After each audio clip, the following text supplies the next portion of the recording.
low-budget financing schemes that are happening in the UK. There are now, a year ago there was... Let's talk a little about film financing. What's changing there? What new trends are you seeing in the way filmmakers are raising money? Well, again, I'm not saying that this is any sample that is representative of the reality out there. I can just tell you how I'm working with filmmakers, which is that if filmmakers have a sophisticated distribution plan as part of their model, their business plan, I think that increases the chance that they can find money. And in the old model, we had filmmakers always citing the Blair Witch Project and a couple other aberrations. And so typically what happened was if they got money from private investors gave them some money and then they never got any back because the movie didn't even break even. So in the old model, obviously, for the Blair Witch Project to succeed, it was all dependent on third parties, as in regular distributors, deciding they like the movie, making a deal, and then actually paying either in advance or back end to the filmmakers. The filmmakers didn't have the opportunity. I mean, there were some examples of self-distribution, but basically the filmmakers didn't have the opportunity to get the movie to an audience and generate revenues on their own. So in the new model, one of the things that I'm helping clients do is create a distribution module that becomes part of a business plan. And in the distribution module, we talk about selling directly from the filmmaker's website, both on DVD and via digital download. So for example, you can say to an investor, we'll give you worst case scenario. Worst case scenario is the movie doesn't get into a single film festival. It doesn't get into a theater anywhere in the world. It doesn't get on TV, and it doesn't get into any retail video stores. But we're able to sell 20,000 DVDs directly from our website, making $25 profit a piece. So already that's $500,000 that's coming in.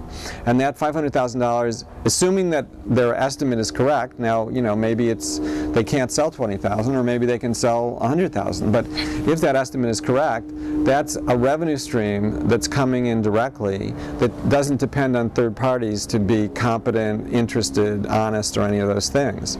So when investors looking at the possibility of investing in this movie, they can say, well, it's almost like we have a guaranteed revenue stream here, and so even if $500,000 isn't the entire budget, that reduces our risk.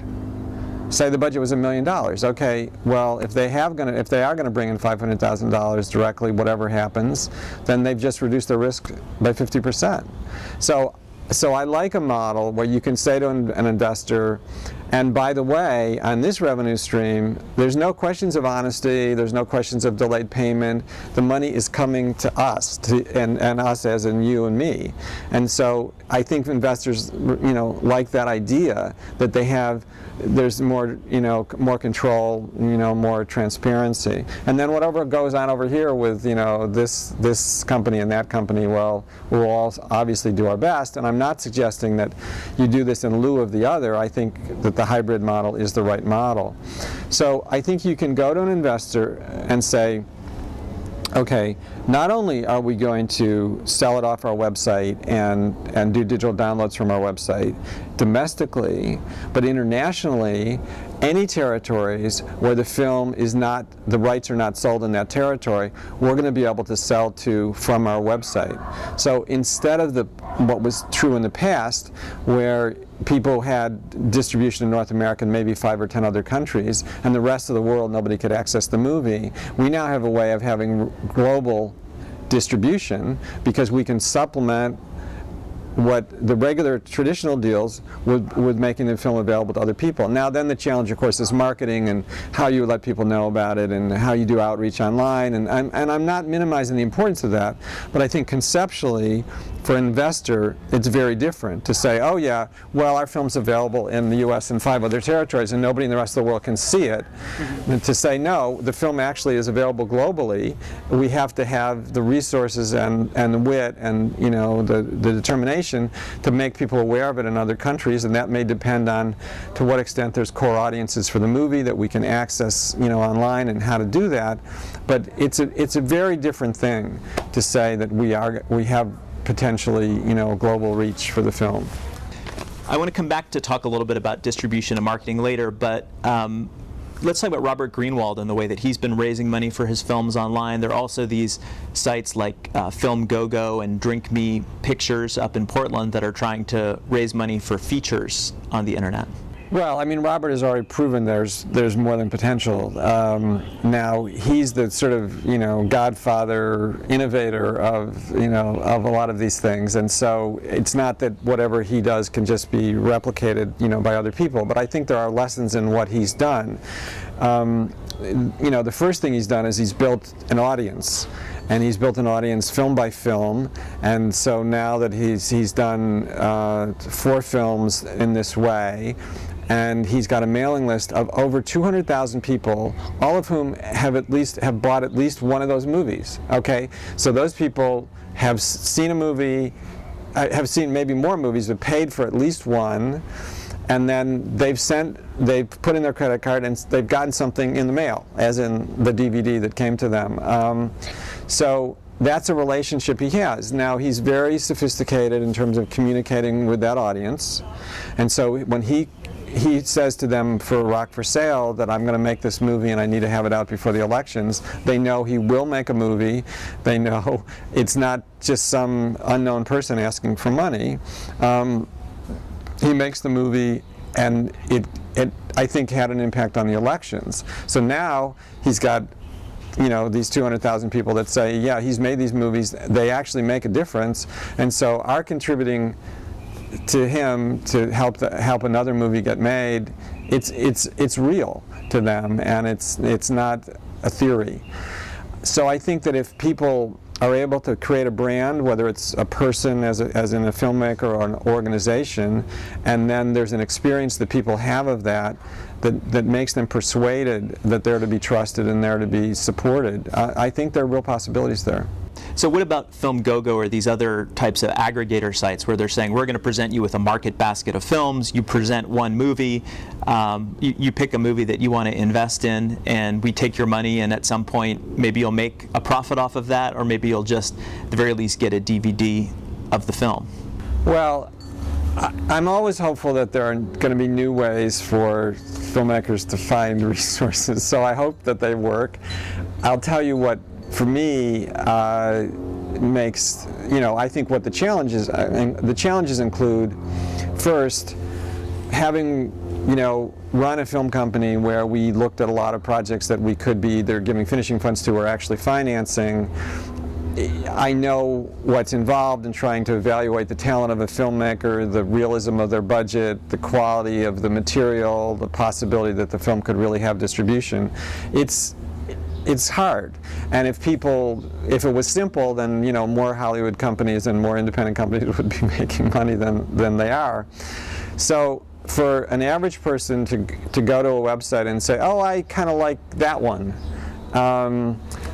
it seems there's a kind of randomness to it, that it's almost as if you were just saying, well, I'll bet on this. I mean, I have no idea whether my cards will come a certain way, but it's mad money. It's not as if my life is dependent on whether this money comes back to me or not. It's fun. I'll do it for fun. But then whether the best projects will get made of the basket, I don't know, and maybe it's just my own personal experience of trying to evaluate things and trying to figure this out, and I know how hard it is. It'd be too bad if, say, there were 10 movies to choose from, and there's one really talented filmmaker in there, and with a project that really has a chance, to have a life, but somehow he isn't quite as good looking or charismatic or outrageous as the person who gets chosen, and that film gets financed, and then it doesn't have any possibilities, and then the model gets undercut because the first one doesn't work. So I think that for those models to work, there needs to be, on the end of the website or the people putting together, they need to be doing kind of a pre-selection process where they really believe that whatever films they're putting up there have a real chance to have a life, knowing, as they I'm sure do, that the success or failure of the first one is going to determine the possibilities for all the others. So tell me a little bit about your assumptions. You mentioned 20,000 units. You mentioned a profit margin of $25 off of every unit. You also talked about it being important for filmmakers to have their own website as opposed to just selling their movies on Green Scene or Jammin or another film aggregator site. So let's assume that Filmmaker has DVDs to sell from his or her website.